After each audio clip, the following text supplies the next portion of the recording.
মিছিল সেটি এখনও চলছে। সেই 2 নম্বর গেট থেকে শুরু হয়ে যে বিক্ষোভ মিছিলটি এখন তারা নগরীর যে জিসি মোড় হয়ে স্যানমারের সামনে এসেছে এবং সবারই একটি দাবি, সেটি হলো আজকে শহীদ দিবসে কেন গোপালগঞ্জে এনসিপি নেতা কর্মীদের উপর কেন হামলা করা হয়েছে সেটি তারা চাচ্ছেন এবং ব্লকের কর্মসূচি পালন করছেন। এবং যে চট্টগ্রামে যে গুরুত্বপূর্ণ যে সড়ক 2 নম্বর গেট, সেই সড়কের যেখানে তারা ব্লক দিয়েছে সেখানে যান চলাচল বন্ধ ছিল এতক্ষণ, তবে মিছিল শুরু হওয়ার পর সেই যান চলাচল শুরু হয়েছে। আপনাকে জানিয়ে রাখি, এই কর্মসূচিতে শুধু বৈষম্য শিক্ষার্থীরা, এনসিপি সদস্যরা এবং গণতান্ত্রিক ছাত্র ফ্রন্ট, ছাত্র সংসদ এবং যুবশক্তি যে সংগঠনগুলো রয়েছে অর্থাৎ এই যে গণঅভ্যুত্থানের পক্ষে যে শক্তিগুলো রয়েছে তারা সবাই একসাথে হয়ে, তাদের মধ্যে বিভক্তি থাকলেও কিন্তু আমরা দেখেছিলাম তারা সবাই একসাথে হয়ে চট্টগ্রামে যে 2 নম্বর গেট রয়েছে সেখানে জড়ো হয়েছে। প্রথমে 20 জন, 50 জন, 100 জন, এখন 5 শতাধিক বেশি নেতাকর্মীরা এসে জড়ো হয়েছেন। আমরা সেখানে দেখেছি এনসিপির নেতাকর্মীরা, কেন্দ্রীয় নেতাও রয়েছে, যুগ্ম আহ্বায়ক হাসান আলী আমরা দেখেছি এবং বৈষম্য শিক্ষার্থীদের যে সভাপতি এবং যে আহ্বায়ক আরিফ মহিউদ্দিন এবং সদস্য সচিব এবং তাওসিফ ইকবাল, তাদেরকে আমরা সেখানে মিছিলের মধ্যে দেখছি। এবং সেখানে যে আন্দোলনের অন্যতম যে রাফির কথা বলা হচ্ছে, সেই রাফিও কিন্তু আজকে এই চট্টগ্রাম বিশ্ববিদ্যালয় থেকে মিছিল সহকারে এসে কিন্তু এই ব্লকের কর্মসূচিতে অংশ নিয়েছেন এবং তারা বলছেন যে এনসিপির নেতাকর্মীদের উপর যে হামলা করা হয়েছে, তাদেরকে যেভাবে তাদের উপর এই যে তাদের যে মঞ্চের উপর যে চেয়ার ভাঙা হয়েছে, যেভাবে হামলা করা হয়েছে, এটি কোনোভাবে মেনে নেওয়া যায় না। কারণ আজকে হলো শহীদ দিবস, অর্থাৎ আজকের এই দিনে সারা দেশে প্রায় 8 জনের মতো 6 জনের মতো নিহত হয়ে শহীদ হয়েছেন। বিশেষ করে চট্টগ্রামের শহীদ ওয়াসিম, শান্ত, উমর সহ 6 জনের মৃত্যু হয়েছে। সেটির কারণে কিন্তু আজকে সারাদিন ব্যাপী কিন্তু সরকারের পক্ষ থেকে জেলা প্রশাসক নানা কর্মসূচি পালন করা হচ্ছে শান্তপূর্ণভাবে।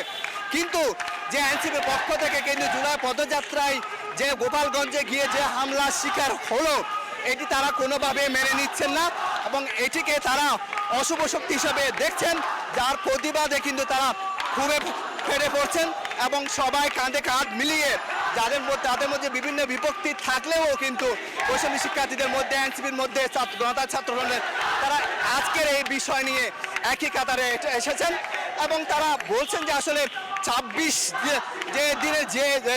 দিনের যে যুদ্ধ তারা করেছে গত বছর, সেই যুদ্ধের 1 বছর পূর্তি উপলক্ষে তারা যে সমাবেশ করতে যারা কর্মসূচি নিয়েছে সেটি ছিল শান্তিপূর্ণভাবে।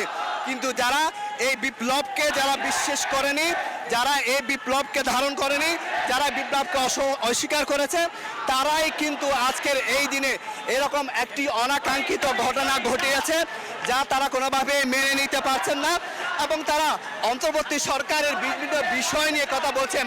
আসলে অন্তর্বর্তী সরকারের যে আইন শৃঙ্খলা বাহিনীর যে তারা যে নিয়ন্ত্রণ নিতে পারছেন না, অর্থাৎ আইন শৃঙ্খলা বাহিনী কিন্তু যে দেশের আইন শৃঙ্খলা বাহিনী যারা রয়েছে তাতে ভেঙে পড়েছে, সে বিষয়টি উল্লেখ করেছেন এবং প্রধান উপদেষ্টা বরাবর বেশ কিছু দাবি দাওয়াও তারা বলেছেন যে যাদের বিনিময়ে, যাদের রক্তের বিনিময়ে এরকম একটি নতুন বাংলাদেশ তারা পেয়েছে, কিন্তু সেই বাংলাদেশেই যদি এই যে 1 বছরের যে ফুর্তিতে যদি তারা শান্তি থাকতে না পারে, যোদ্ধারা যদি যারা রাজপথে সৈনিক ছিল, বিশেষ করে হাসনাত আবদুল্লাহ, সাজিদ আলম এবং যে নাহিদ ইসলাম আহ্বায়ক, তারা মতো যারা রাজপথে নেতৃত্ব দিয়েছেন, তারা যেহেতু এই যে ফুর্তিতে কিন্তু তারা আক্রান্ত হয়েছে, সেক্ষেত্রে তারা ভবিষ্যতেও কিন্তু বড় ধরনের অঘটনের সম্মুখীন হতে পারে।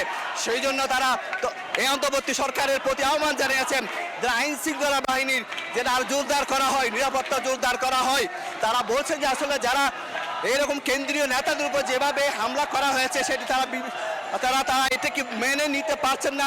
সেক্ষেত্রে তৃণমূলের যে নেতাকর্মীরা রয়েছে, বৈষম্যবিরোধী শিক্ষার্থীরা, এনসিপি, গণতান্ত্রিক ছাত্র সংসদ, যুবশক্তি, এরা যে তৃণমূলে রয়েছে তাদের কি অবস্থা হতে পারে এবং তারা সেই বিষয়টি জানাচ্ছেন। তবে 2 নম্বর গেটের আশেপাশে আমরা দেখেছি প্রচুর আইন শৃঙ্খলা রক্ষা বাহিনী মজুত করা হয়েছে। আমরা সেখানে পুলিশের সদস্যদেরকেও দেখেছি। পাশাপাশি আরেকটি সমাবেশ হচ্ছে এবং এই মুহূর্তে আমরা যে 2 নম্বর গেট, এখান থেকে কিন্তু আমরা সমাবেশ হতে বিক্ষোভ মিছিলটি বের করেছিলাম বিষয় হয়েছিল আধা ঘন্টা আগে, ঠিক সেটি আবার ঘুরে একই জায়গায় এসে শেষ হয়েছে।